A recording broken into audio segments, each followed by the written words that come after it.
if I'm trying to seek an increased rating, are there any risks involved in filing an increased rating claim? Do I risk a reduction? Do I risk severance?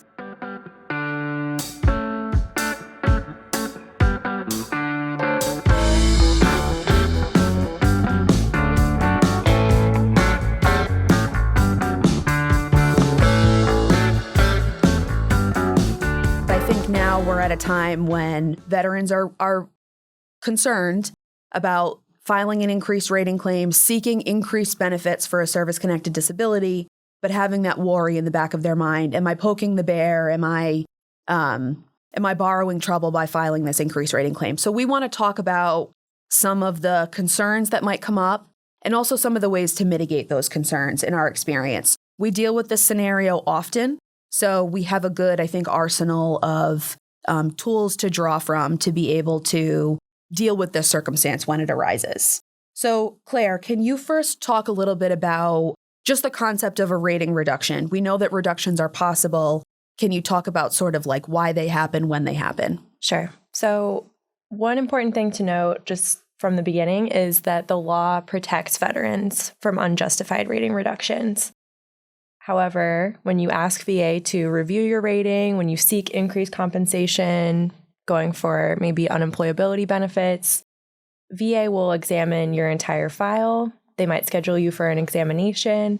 And if they determine that your condition has improved under the ordinary conditions of life and work, they may reduce your rating and have cause to do so under the law. But it's important to remember that a reduction is only justified when there is improvement under the ordinary conditions of life and work. And VA often gets this wrong. So under the regulation, which is 38 CFR 3.344, VA has to show that you have sustained improvement in your condition under the ordinary conditions of life and work. So maybe your back range of motion is slightly better than your last exam, but if your back continues to cause functional impairment in your daily life, VA shouldn't reduce your rating just based on a mechanical measurement. They have to look at your actual lifestyle, your ability to work, and assess your condition through that lens. That's a great point that leads into a common error that we see.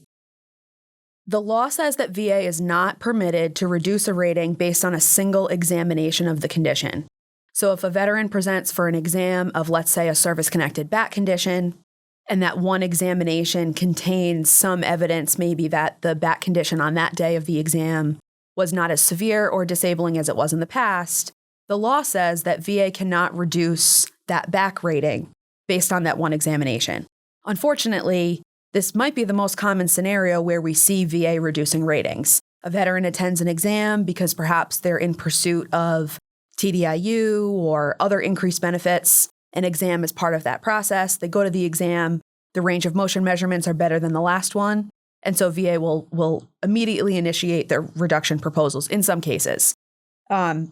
That is both a likely scenario that could lead to a reduction, and it also is something that the law provides is not permitted. Claire, what are some other instances where rating reductions might be likely or where we might anticipate them? Right. So I think the most common is if you have a 100% rating on a temporary basis. So for conditions such as active cancers, VA will assign a 100% rating until that cancer has gone into remission when you've successfully completed treatment. So say someone has prostate cancer, it's active, they undergo chemotherapy, they get medication. The law actually says that a cancer rating, once cancer goes into remission, should be rated based on its residuals. So you would see the prostate cancer, once it's in remission, we would expect that to be reduced. That's sort of baked into the law for how VA handles those claims. Other situations where a reduction might be likely is if your medical records truly do show improvement, or if your condition is one that is expected to improve over time. So something that might be temporarily severe, but with treatment can improve or even altogether recover. So with all that said, there are ways that we can minimize the risk of VA errors or try to limit the harm that those errors might have on veterans. Absolutely. So one of the things that you can do, the obvious, is talk with an accredited agent or attorney. This is what Claire and I do, so we see this situation a lot. It's fair to have the question, am I risking anything by filing an increased rating? It's really not. I don't like that veterans have to think like that. There are so many scenarios to the contrary where increased ratings are appropriate.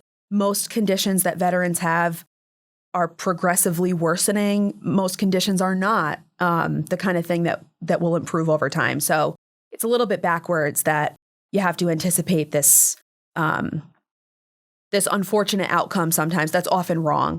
But talk to an accredited agent or an attorney who can help you walk through the circumstance or talk through any reduction proposal. The other thing that Claire mentioned earlier that's really critical is that VA needs to look at your entire file when they're assessing whether a reduction is proper. So that means that you can do things like submit evidence.